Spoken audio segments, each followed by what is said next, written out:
finally, a source of raw, real, and honest information on healthcare issues that matter most.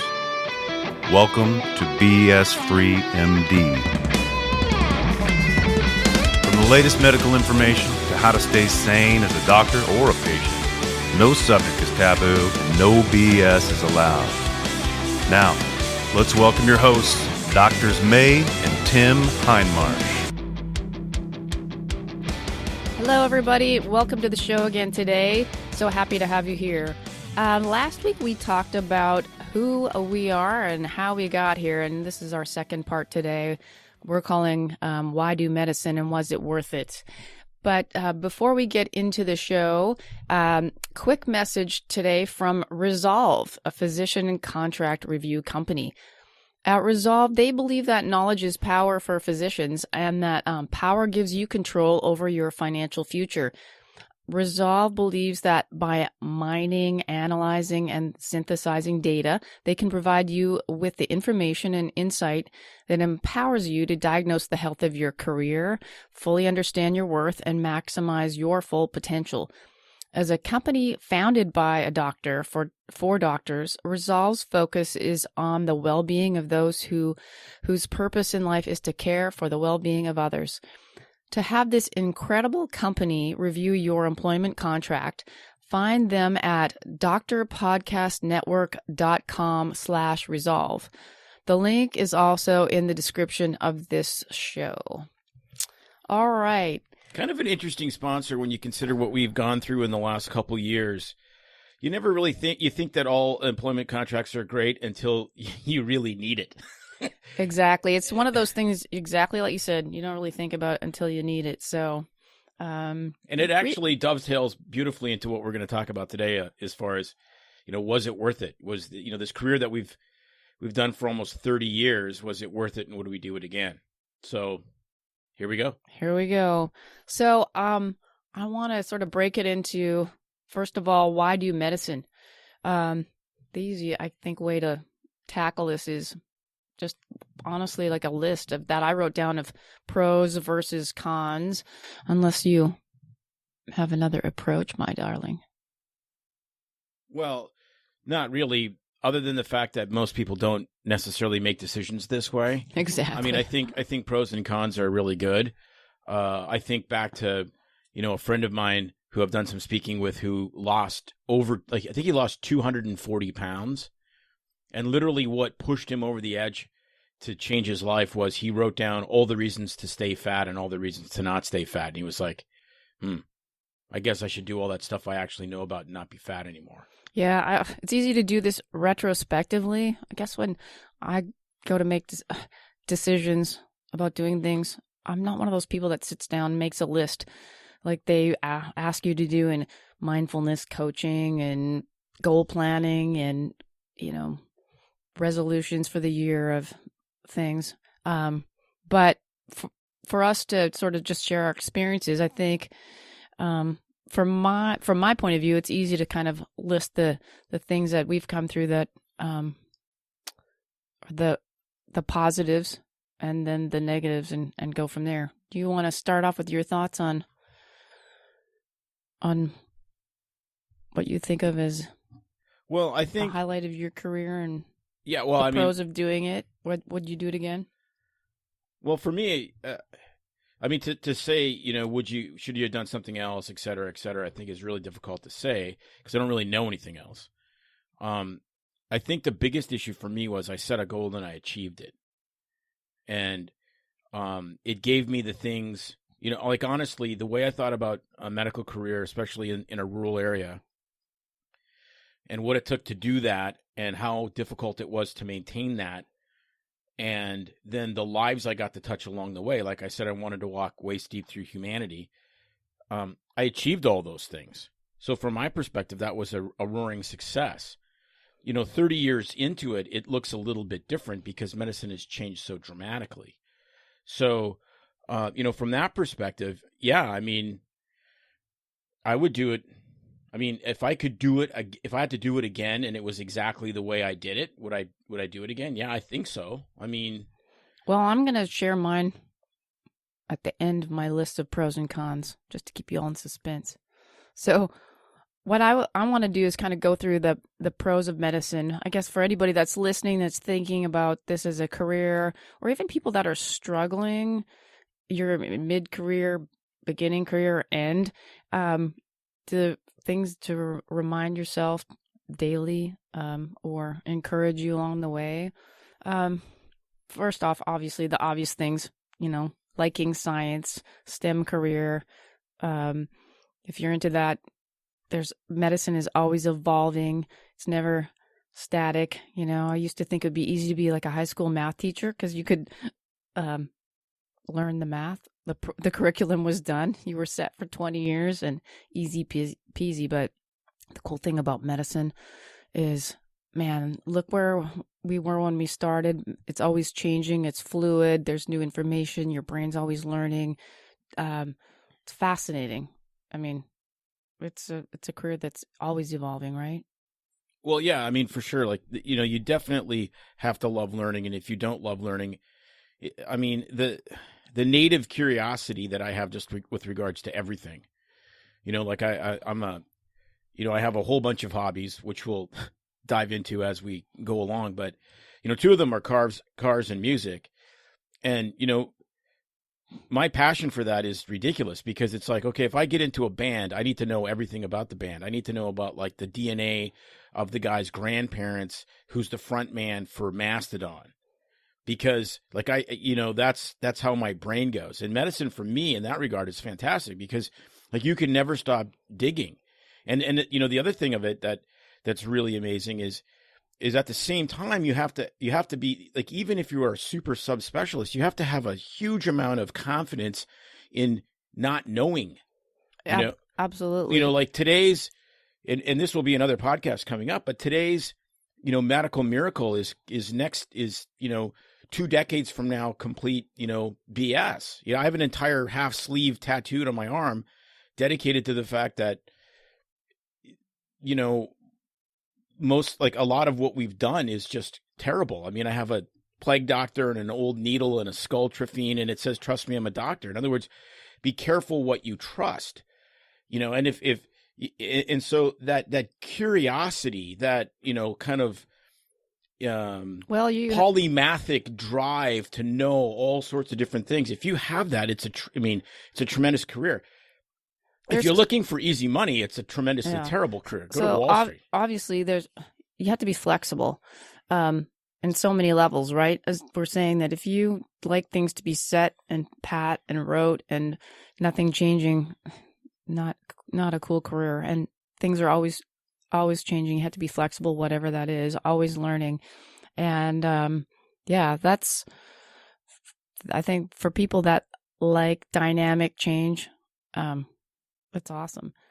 I think it's a real challenge for most physicians. When I've read some of the burnout articles and so forth, there's sort of an undercurrent of doubting yourself, because the way we're trained is, what you know and what you do could determine somebody's life or death. And so you can't be so cavalier that you don't take that seriously. But at the same time, if you need ultimate certainty, it paralyzes you. And I've seen physicians completely paralyzed, unable to make a decision in really fairly critical, junctures in someone's care because they couldn't get it. They couldn't be certain enough. But there's that paralysis by analysis kind of thing that you're talking about. Obviously, certain careers lend to better personality types. I mean, if you're a surgeon, you need to make a decision sometimes on the fly when you're in the middle of a life-threatening, life-saving surgery. And there's no sitting back and taking the let me think about this research approach that you might do with something in internal medicine, where you have time to dig deep and really research and look up things. So obviously you can hone your skill set to that kind of a thing, obviously. But for the most part, if you're looking to have a career path where you can, what am I looking for?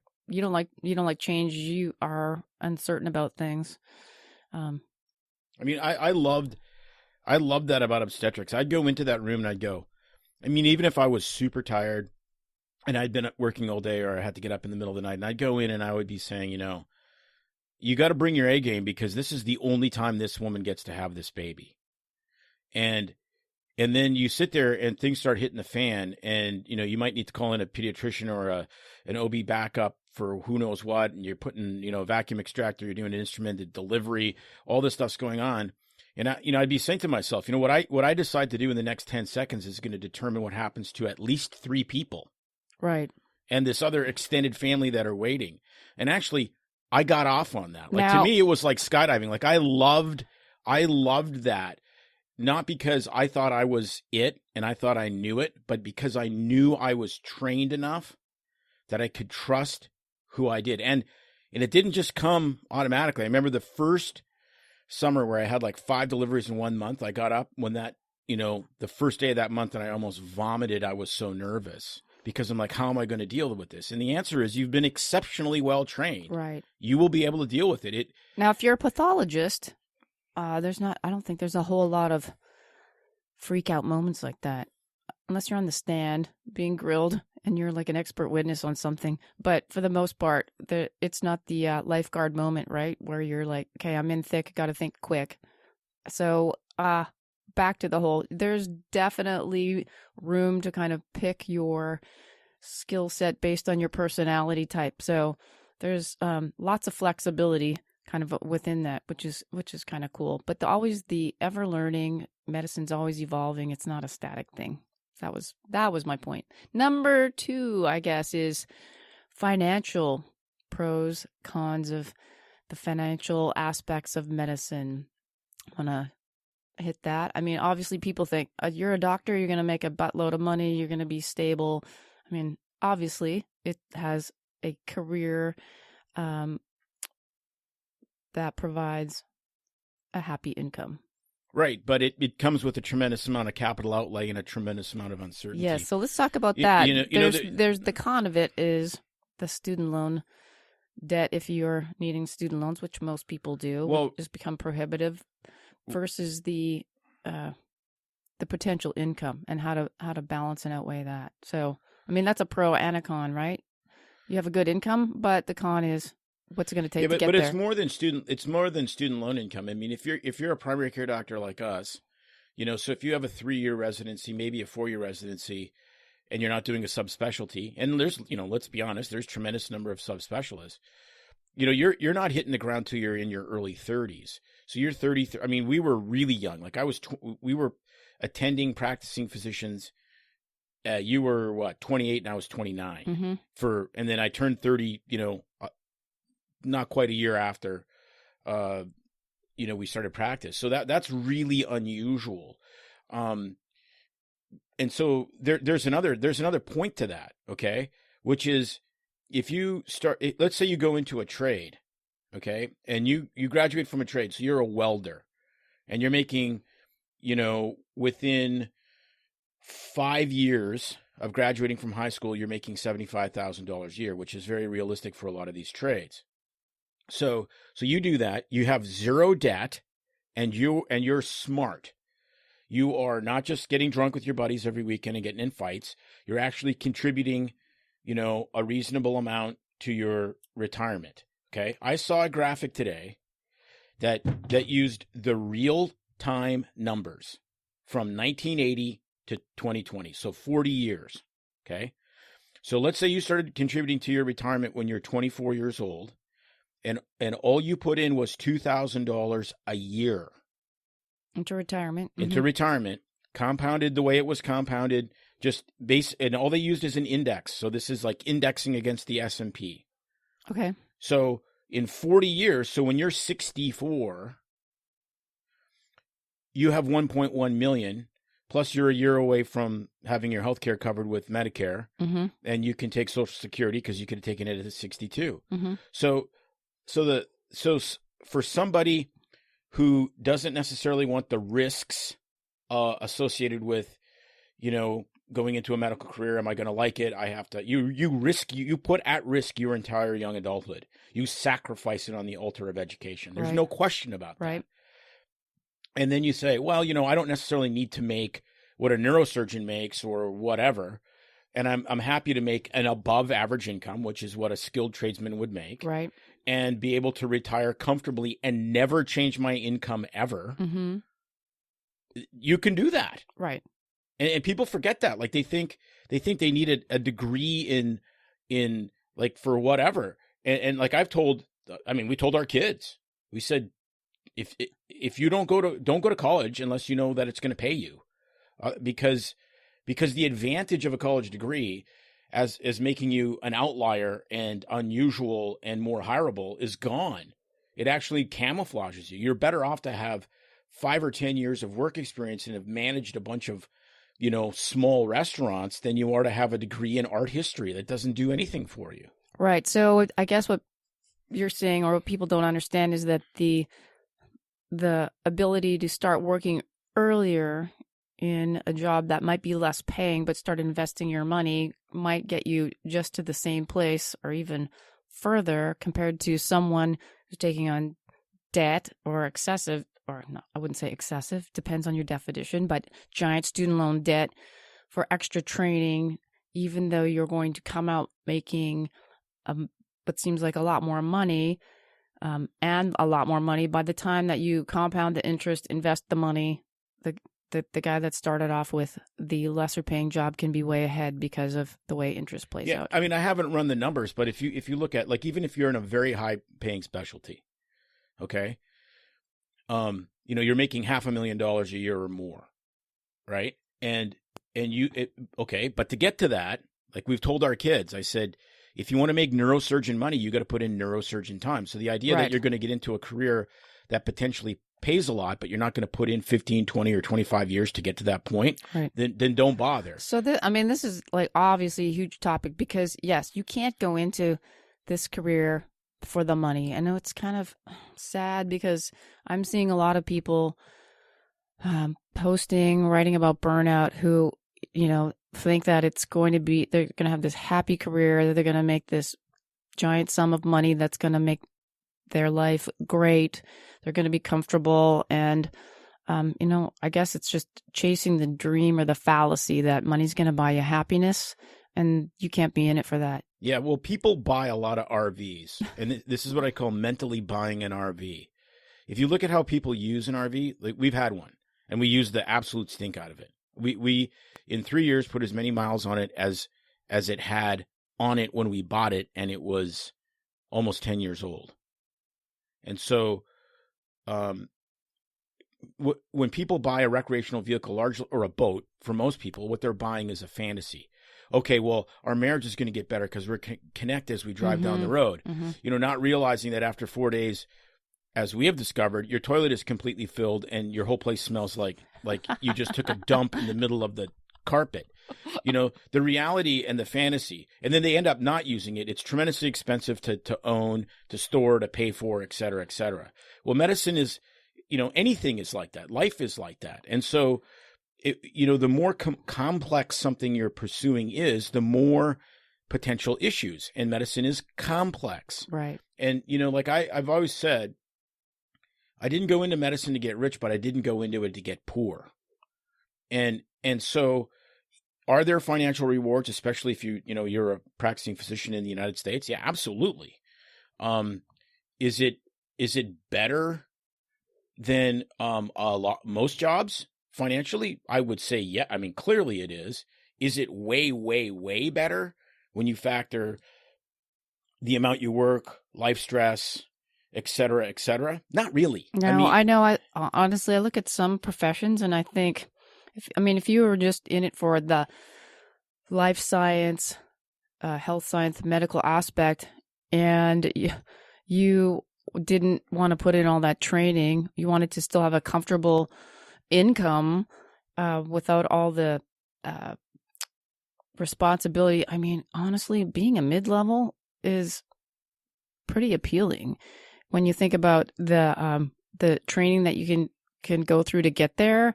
I mean, man, being a PA in the U.S. is a great thing. Well, there was an article in one of their journals about 10 years ago, and it looked at female providers.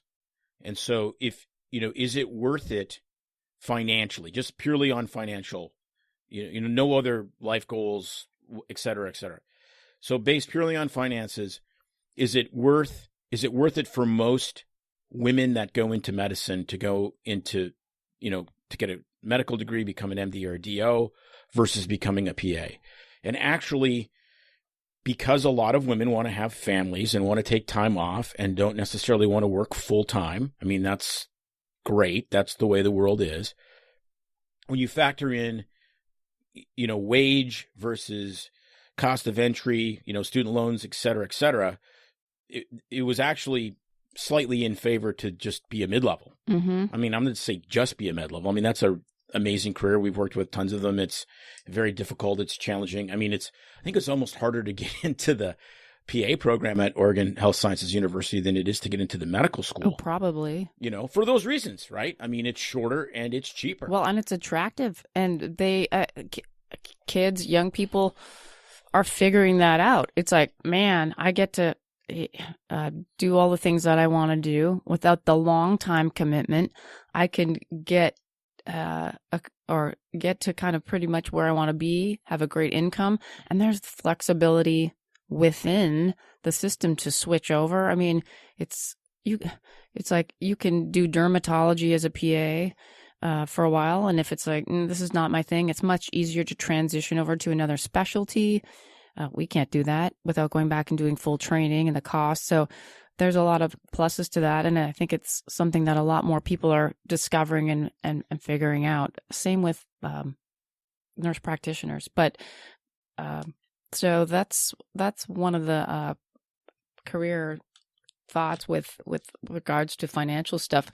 Let's talk a little bit about the con part of the financial aspect. I mean, we can speak a little bit from our experience as far as the debt, the financial cost. Thankfully, we went to school a long time ago. The cost of medical school, I can't even really remember it. I found a slip of paper with tuition from, I think it was second year med school. It was $3,500 for 1 year of tuition. It sounds almost embarrassing to say. So I could work for 4 months in the summer, make enough money where I worked to save up to pay my tuition for a full year. And now look at where we're at. Like, aren't schools pretty much on average? I mean, I know the local school here it's like $50,000 per year tuition just for medical school times 4. You're talking $200,000 for 4 years. Then you've got your other residency, postgraduate training. Most people just can't do it without taking out a giant loan.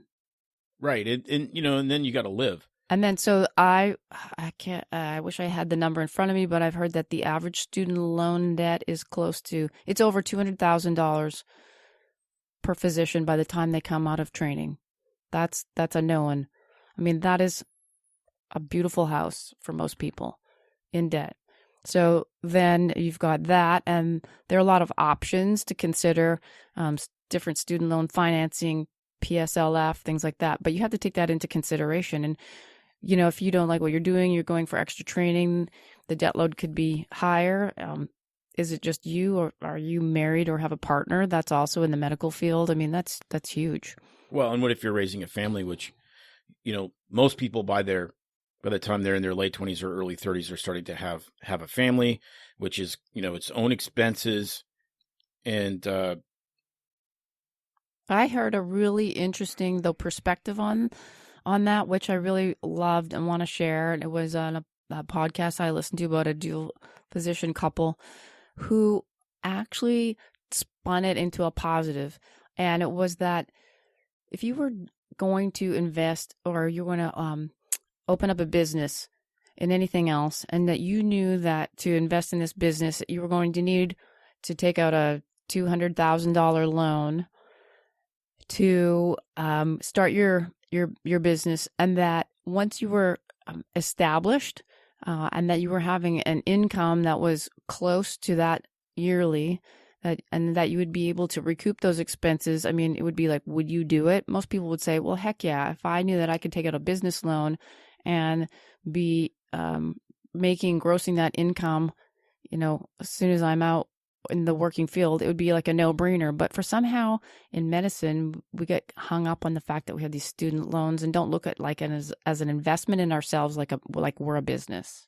And I thought that was really fascinating. Oh yeah, no, I think that's true. But I think part of that is just because the way doctors look at the world is not normal. I mean, we're incredibly risk averse, which makes sense. Do you want the doctor that's super not risk averse doing surgery on you? You know, of course not. And so, and plus you got to factor in the fact that, you know, what is it, 95+% of small businesses in the United States fail in the first 12 months or whatever the stat is. I mean, it's huge. And so not only are you taking out a $200,000 loan to put into a business that you love and is your heart and soul, but chances are it will crash and burn and you'll be paying that money back. Right. But if you knew that you were guaranteed to be making that income in your correct. business, I mean, correct. Yeah. No, the risks going into medicine and suffering through medical school and residency and so forth are not really, in the long run, are not financial. They're emotional risks, which is a big deal. I mean, it frags a lot of marriages, you know, et cetera, et cetera. Yeah, no, for sure. I mean, if I knew that all I had to do was put up $200,000 in a, you know, Jack in the Box or Chick-fil-A or whatever the case may be, and I was guaranteed in 6 years to have an annual ROI that equaled whatever my initial investment is. Are you kidding? Right. I mean, really? So I think it's kind of that was a fascinating way to look at things, which I'd never even thought of at this point in my life. But yeah, it's just a great way to look at it. But if you did what we did, which is you have been living holding your breath underwater like a pearl diver in Japan because of, you know, you know, the whole delayed gratification, and then you get out and you go, hey, we're both doctors, and you think that you can buy whatever you want. I mean, we literally, I mean, I was always I would save, and then I'd buy a big thing. May just never bought anything, and then, you know, was totally deprived. And I remember tripping over boxes of God knows what shipped to our house. Okay. And I was like, okay, if you're doing it, I'm doing it. And then it became like the spend-a-thon. We have, which if we're like, don't do that. You if- can't do okay, that. You have to have a business plan before you start medical school, and you'll be fine. yeah, if we're going to get into the real, raw, honest truth about all of that, we have gone back and forth with the spender, the saver in our relationship. The whole psychology and the background of our upbringing plays a huge part in it, as well as you change as you grow and throughout your lifetime, and you develop different financial plans. And man, the one thing at this point in our life I would say is that for anybody starting off in life, not even just people in medicine, but anybody that having a really good understanding of basic financial structure, financial planning. I mean, there's so many ways you can get educated, but you need to understand, pay yourself first, put your money away, max out your retirement, set up a banking structure, track your money, that obviously horrific B word budget that everybody hates just as much as the D word diet. All those things are super important to being successful, no matter what career you're in. But yes, the financial, I guess where I'm saying is that in medicine, there's so much delayed gratification. And that's part of the next sort of thing I was going to get to in the pros and cons, is that you put off your career and this lifestyle and this imaginary thought in your head of what it's going to be like, I guess, and you're sacrificing. I mean, you're living like a college student for a long time. And even when you're a resident, you have income, but it's not how many cents on the dollar per hour that we're getting paid. I think we calculated it once. It was like $1 an hour or something like that. So you put off this delayed gratification.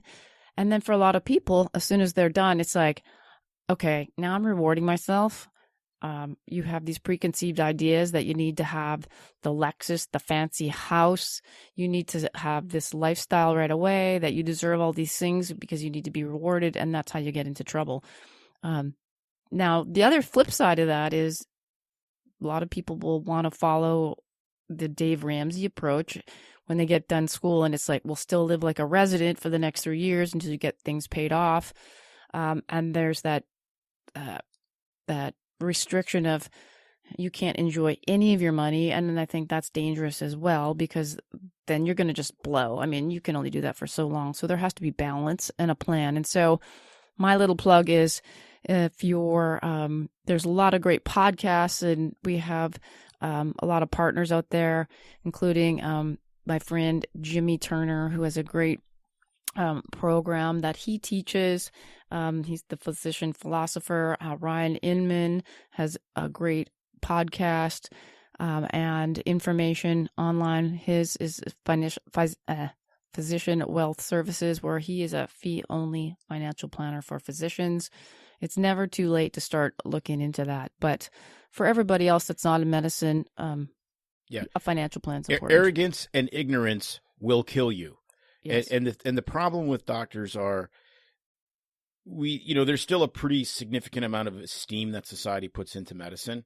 So far, we'll see after COVID what happens. But, for the most part, we're looked up to, even if you're not, Lexus, that's Family Doctor stuff. It's Tesla's now. So if you're, we're still looked up to in the society. And so, which can, breed a reasonable amount of arrogance, right? I mean, if I'm not going to mention any specialties, they usually lettered in 3 sports though. But anyways, so what you're saying is put your kids into sports and no, I'm saying those specialists always lettered in 3 sports, right? So the fact of the matter is that it's pretty easy to understand at a lot of cocktail parties that you're probably the second smartest or first smartest person in the room when it comes to just pure, Gaussian curve, where do you sit, IQ, brain power. I mean, we're doctors. It's a tremendous amount of discipline. It's a tremendous amount of brain power to get through medical school. I get that. But often what comes with that is an arrogance that is like, hey, I can do a vasectomy. I loved it when I could do a vasectomy faster than I could pack a parachute. I knew I had arrived, right? And then you think, well, finance is easy, because it actually is. It's just numbers. It's not that easy.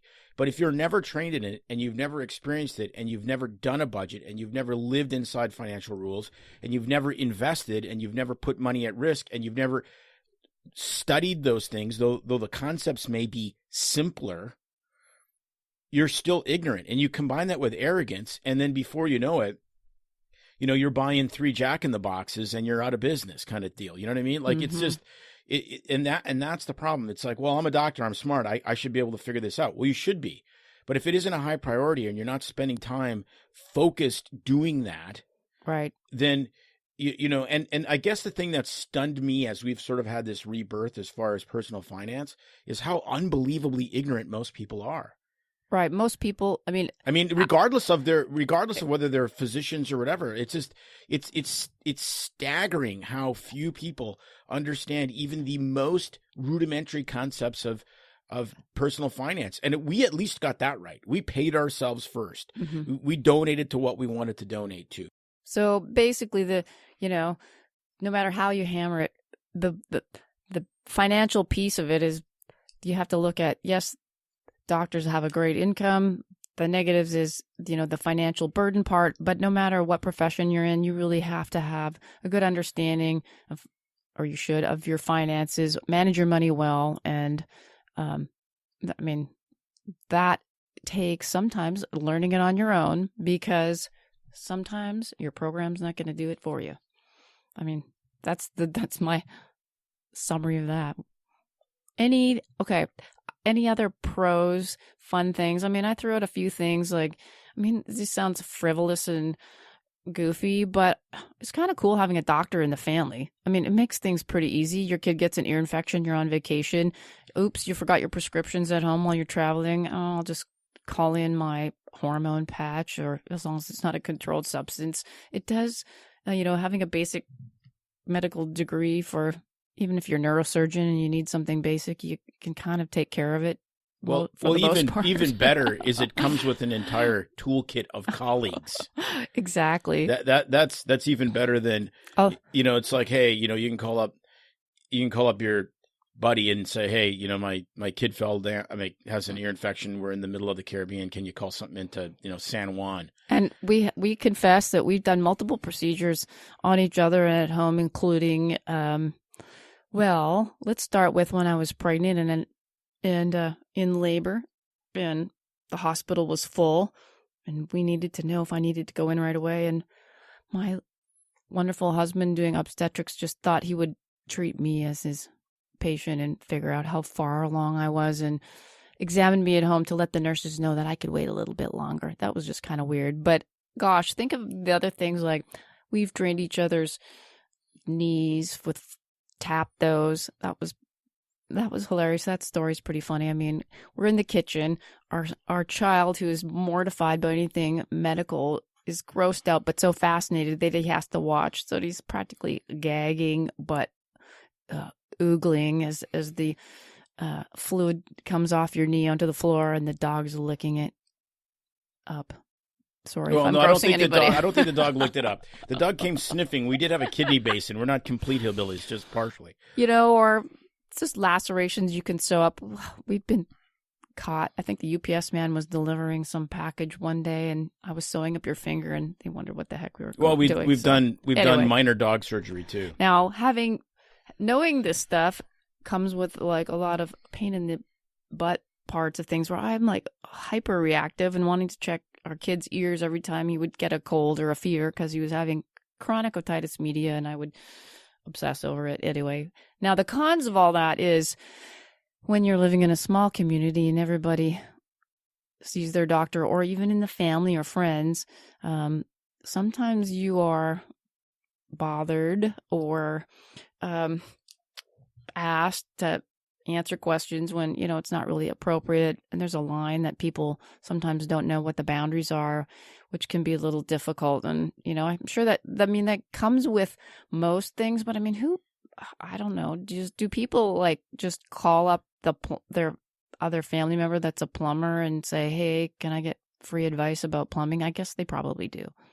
I call my mechanic buddies all the time, but we trade information. I think what's different though is like when we live in a small town. We've done small town medicine for we work in a city now, but we've seen virtually everybody in the the entire community. When I would speak at events, I used to say, they always tell you if you're nervous, imagine everyone in their underwear and then you'll laugh. And the problem was I'd go to speak at a church or an event, and I had actually seen everyone in their actual underwear. It doesn't work if you're a physician. And then you go to Safeway and you're walking around, and like, one of my great friends is a tremendous technician. He's a great mechanic. And he might see somebody and go, "Oh, well, that's transmission guy." I know way more than I'd ever want to know about the lady in the freezer aisle. And it's just like, true. It's all true. And yes. So small town medicine is much different than when you can disappear in the city. But again, that's what I signed up for. That's what I wanted. I wanted to be able to walk waist deep through humanity. And thus far, for me, it's been overall tremendously rewarding, because that was the mission accomplished. And I think it's good to look at that. Like, what's the mission? Because the mission changes. It's like the military. The goal is to what? To win the war. But you don't win the war by winning the war. You win the war by little battles and by the mission changes. And I could be done medicine right now, and I would be fine. I'd have won enough Super Bowls. There's nothing. I love this podcasting, and I want to continue doing that. And I probably need to have some connection to medicine to make this successful, which is fine, because I still love medicine and I still love learning. But as far as the connection I've had with patients and what I've contributed, I did that. Like, I've done that. The sad part is I'm really efficient at it right now. And so to say, hey, I'll hang something up when I'm really good at it, it's sort of like, but yet I don't want to be Muhammad Ali or maybe Tom Brady, where it's like, dude, you're like, 58 years old. Why are you in a boxing ring? Yeah. You're the doctor that tells everybody the cause of their acne is because they're not washing their face well enough. and you're Right. you're just in there beyond your time. Or the orthopedics, you can always tell the number of wives an orthopedic surgeons had by how deep into their 70s they're still putting IM nails in someone's tibia. Ooh. And then the comment is, it's close enough. Ooh. Oh. Wash your face. Your tibia's long enough, damn it. So let's touch on briefly, I mean, this is a big part of it, how medicine's changed, the part about healthcare where we're at now compared to where we were when we started this 28 years ago. Gosh, I mean, we are W-2 employees. I mean, we're not our own business owners, but there's so many of our colleagues that are having their own businesses as well. But with all the health insurance changes, that's putting a lot of stress on clinicians now. Adapting to that, causes of burnout, feeling like you're not able to think independently as a professional because you're being told what to do by the system, demands from insurance companies, regulations, government, etc. And I would say that people that are just starting off in medicine, I mean, that's all they know is currently how the system is now compared to when you've been in it for a while and it's changed. But for a lot of our friends and colleagues along the way, I mean, this is a big source of frustration, burnout, the lack of independence, autonomy. And I mean, what do you have to say to that as far as that sort of pro-con thing? I mean, I'm calling BS on all of it. Yeah, really? 100% of it. How's that? Do I hate big government overreach and government creep and regulation and all the other bullshit that goes on in healthcare? Yeah, of course. I mean, I'm largely libertarian. It goes completely against what I think would actually work the best, increase quality and decrease cost. That's a completely side argument. The bottom line is that is 100% the same for every single business. Businesses start as cottage industries, okay? You start out with the guy that's like has some extra cow hides and he's the local tanner, and then he makes jackets, and eventually you end up with a gigantic factory because it's higher quality and it's cheaper. So everything gets corporatized from farming to whatever. We have lived in a transition period from medicine largely being a cottage industry. You get 3 or 4 friends, you open a business, the way you go, and you can still do that, right? Right. To essentially the corporatization of medicine. It's a logical thing. You need to understand that going in, okay? That if you want the benefits and you don't want the headache of owning a business, because owning a business is an other job, so you got your doctoring job and your businessing job, then you're going to be in the corporate world, which means you're going to have people tell you things and take autonomy away from you. You're trading benefits and ease of business entry for autonomy. And that's the same no matter what you do. It's the same if you're a mechanic. It's the same if you're a plumber. It's the same if, like our neighbors, you own log trucks. You can either work for the log trucking company and have no headaches and make less money, or you can own the trucks, and then every time somebody gets in a wreck or calls the night before drunk, you're on the hook. And that's the nature of medicine. So I get it. It burns it out, but it doesn't burn out. I don't know that it burns out new people. I think different things burn out new people, and that's again a different conversation. I think it burns you and me out because we started with more autonomy. We signed up.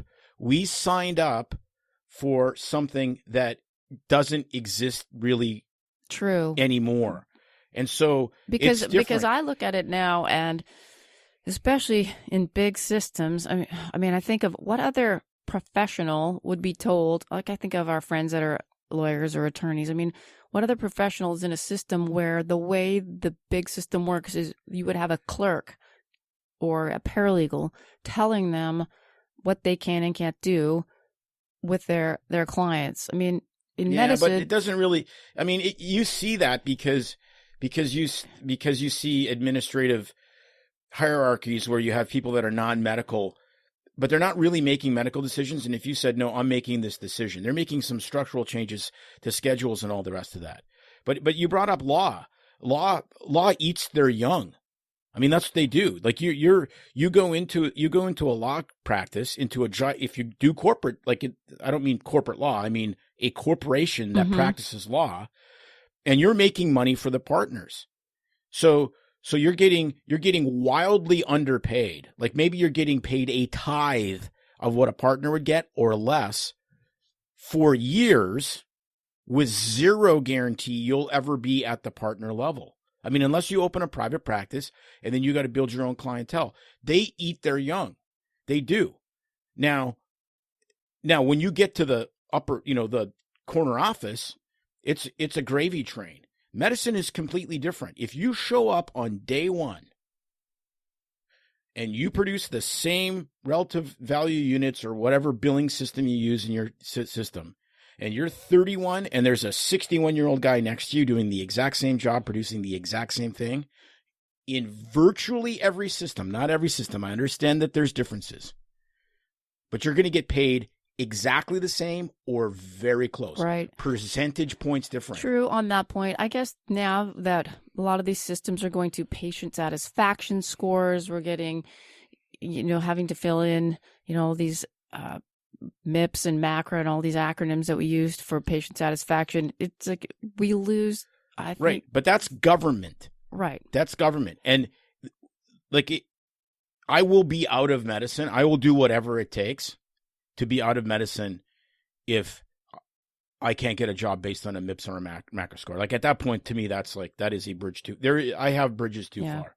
No, your point's valid that yes, I think from our point of view is that it's just changed so much over our career path that anybody starting off now is pretty much, that's what the system that they grow up in, that's what they know. You're right. It's like any other profession that has to work around any government regulations, whether you're driving a trucking business and have to go through the checkpoints to have your truck weighed. I mean, instead of I know what my load weighs But everything changes. You married a marathon runner with a 6-pack and now you have a biker with a keg. We all have to you adapt. love me more than you did 28 years ago. So there's a point where it's like maybe we'll do a podcast called You've Lost That Love and Feeling. What is it in medicine where you just go, you get so drowned out by the bullshit that you can't see the mission? Yeah, I guess I get sentimental because I just want it to be the way it was. I feel like my grandma and my mom talking back in the day. It was so good. Anyway. Yeah, but it wasn't good. I mean, there was parts of it that sucked. Like we got paid way. There were parts of it that sucked. Yes, there was nobody taking calls. We would get called in the middle of the night because somebody's nose was stuffy and they couldn't sleep. The pay, but objectively, I get it. For the number of hours I work per, even if you took inflation aside, if you took, corrected numbers. So we started in 1994 and now it's 2021. So if you take $2021 and $1994 and did the inflation thing and converted them to the same, I still make more money per hour now. Yeah, I wasn't thinking of it in terms of money. I'm one of these people. It's all about control for me, and I feel like then own your own business. Seriously, then own your own business.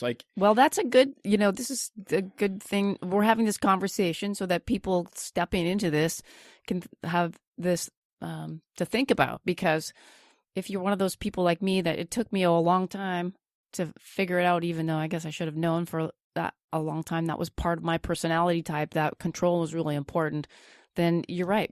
Being independent, maybe doing concierge medicine, owning your own business would be something that you're really going to need, because if you were a W-2 employee or part of a big system, yeah, you lose your autonomy. So, well, no, you trade it.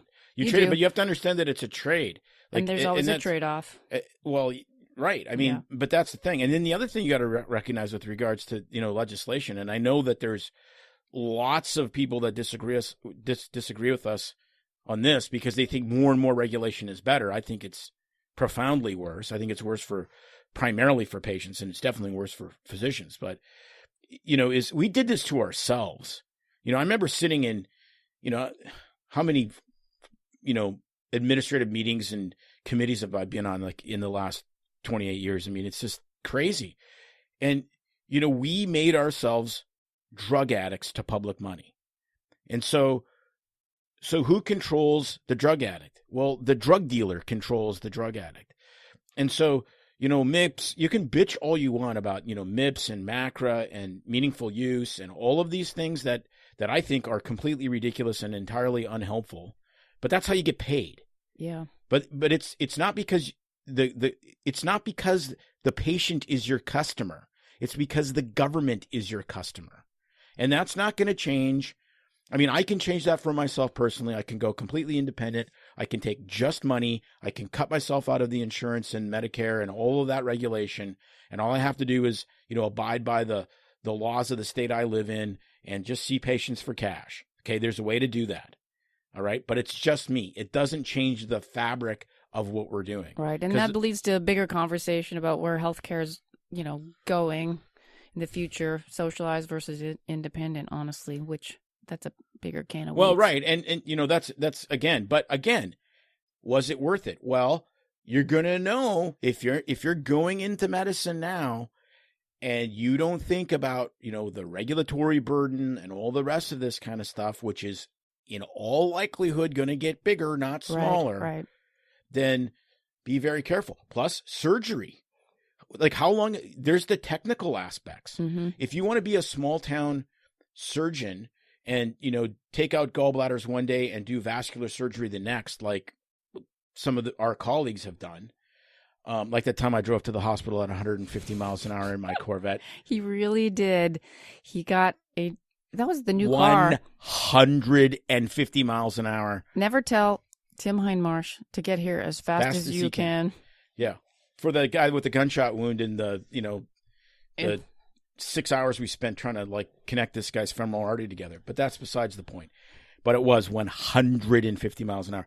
So, man, I'm going to People are going to lose respect for you now. Oh, no, they're going to gain a tremendous amount of respect from me. In his second career choice, he would really be a NASCAR driver. Correct. So, anyways, if you're going to be that guy, right, you want to be that surgeon, mm-hmm. And you're going to invest the amount of time it takes to do that, how long before robots are doing all your surgery? Well, that's the other thing to think. I mean, that leads me to the next sort of topic on flexibility versus lack of flexibility, where medicine's going. And so I guess I think, we all start off in one career path and think we like it. A lot of people transition because they want to do something else with their talents and creativity and look at doing administrative stuff within medicine, but you're kind of limited. I mean, it's not like if you're an RN or a mid-level, like we talked about, where it's like, I'd really like to go from ER to surgical nursing, or I'm really tired of doing this dermatology as a physician assistant. Maybe I'll do cardiothoracic surgery and get hired on and get the 6 months training. Or what if you did business and one day you're running Pepsi and the next day you're running Apple, which literally happened. I know. Right? I mean, we are trained monkeys in what we're at. Well, and no, honestly, we are highly trained tradesmen. Yeah. And so I'm sorry, tradespeople. Once you're fully into your career, I looked actually into doing a dermatology residency in my 40s. It was almost impossible to get anywhere because nobody wanted to take me on because of the allocations and funding for each resident. I mean, it's all lined up with everybody. I mean, unless nobody even would listen to me when I said I would just pay my own way. I mean, it's really difficult to trade. It's done, but it's very difficult to just jump careers mid. Yeah, I feel sorry. Midlife crisis. I feel sorry for the people, especially, in the kind of the burnout world where it's like you didn't really know what you're getting into. Mm-hmm. And again, the advantage I had is I saw medicine firsthand. I knew exactly what I was getting into. And then, medical school is pretty good because it's not too hard because you're a really good student. And then you get into residency and you go, man, a lot of these attendings are complete assholes. I never realized that people that were supposed to care for other people could be like such, complete and absolute dicks. And then you get out into the real world and you realize, okay, well now, I'm going to be the small town country doctor and people are going to respect me, and they do. And for the first 5 years of your career, you're basically, beating back people wanting Percocet with a cricket mallet. And so You know, I'm and if you're the dying person, over here. if you're the person that comes in with a tremendous amount of compassion and empathy and all the rest of that, which are all good things and characters that a physician has to have, but you don't have that hardened, you know, people really want something from me, they don't really care, Mm-hmm. which is the, you know, the counterbalance to that. I could see how you would just flame out really quickly. And then Yeah. what do? Now you got $250,000 worth of debt. You know, you're making 180 grand a year, and you know you got golden handcuffs on It's a at that tough point. place I to mean, be. it's not like, you know, I got a job as a truck driver for company A and they really sucked and I hate hauling logs. I'm going to go over the road and I'm going to, you know, be a long haul guy and, you know, have a side chick in every state, you know, like it's really hard. Yeah. I guess, you know, my advice would be to people pursuing it is to really vet this profession very, you know, very much so. Talk to people that have been in it a short amount of time in training and people mid and end career and just really do your homework. Yeah. For me, Yeah. the job satisfaction I have gotten has been because I set a goal and I achieved the goal. And then along the way, all the really cool stuff happens because happiness and fulfillment are side effects of goal setting. They're not a goal. What's your goal? I want to be happy. Yeah, Well, then just right. then, you know, buy heroin and booze if that's your goal. Gosh. You know, my goal was to Well, maybe achieve. that means being in Pottery Barn all day. Yeah, maybe it does. You got to get Or there what I somehow. call lobotomy barn, because when women go in there, they lose their minds. But it's just like it's real. No, but it really is. It really is true. It's like this was the goal, this was the mission, and I stayed on. I mean, I felt Right. you know like a religious sort of calling to it as well. So yes, for you. Okay. So would you do it again? You're saying if I had to absolutely. start, yeah. If I could start in 1994 or 1984, would I do it again? Yes. If I had to start right now, I don't know. Honestly, I can't wrap a 29-year-old's brain right. around. And if you started again in what year did you get in? I can't remember. Into medical I was school? ahead of you. Yeah. I started in 88. Well, anyway, if you started in 88, would you do the same specialty again? Dead silence as he thinks. I don't think I've seen him think that long for a long time. Yeah, because Or usually I just quiet. have such an unbelievable fount of knowledge that it's right at my fingertips. You know, I probably would. The only other thing I really considered, because I found it so rewarding, is if I did a subspecialty, and this sounds like it's a really tough one though. It would have been a perinatologist.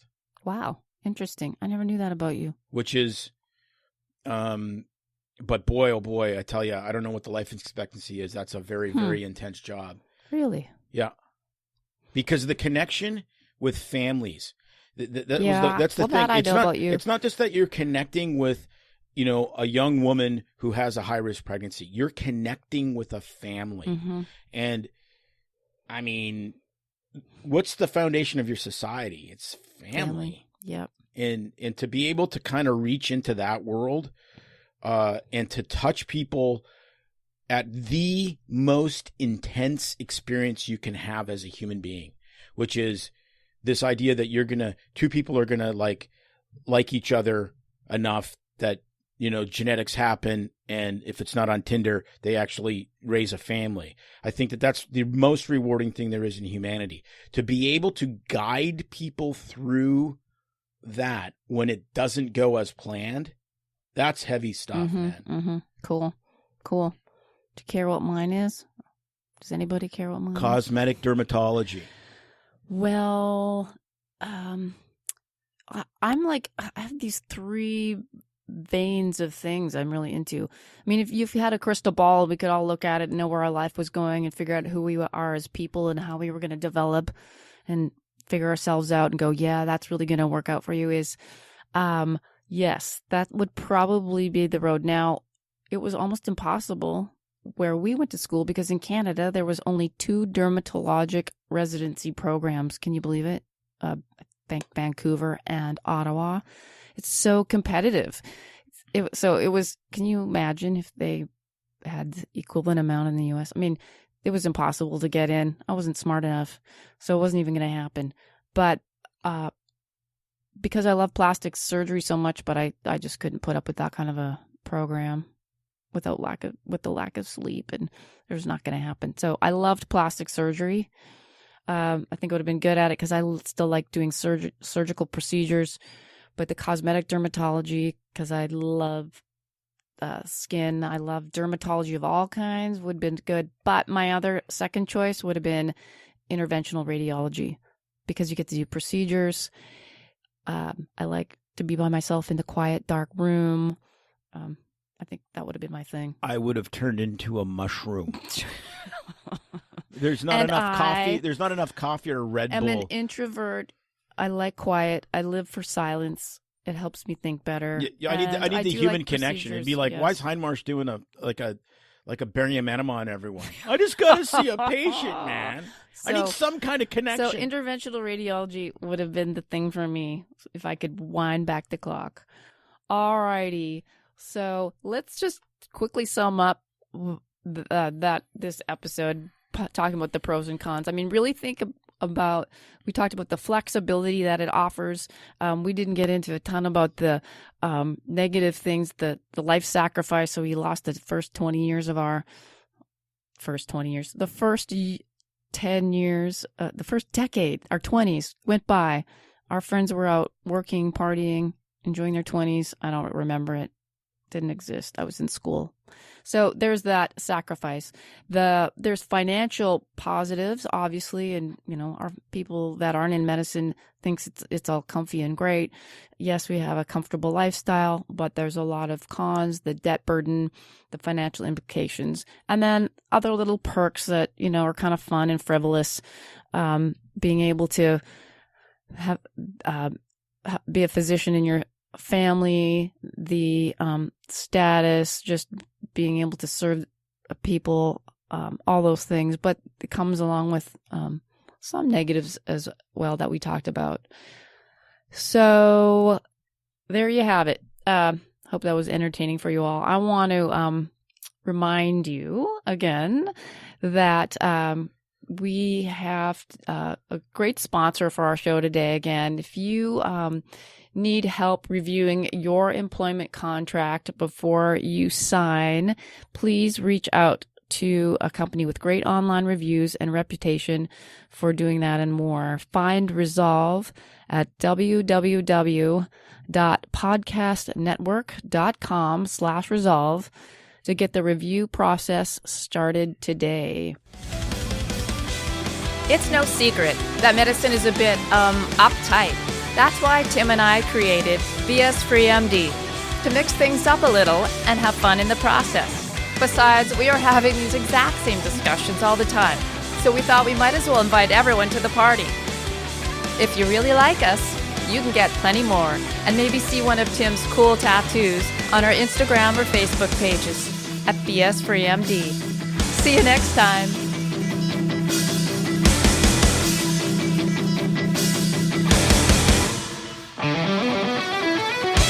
But we try to keep BS Free MD as raw and real as possible. We can't be held responsible for any medical decisions or discussions had as a result of what you've heard on the show. We know, bummer.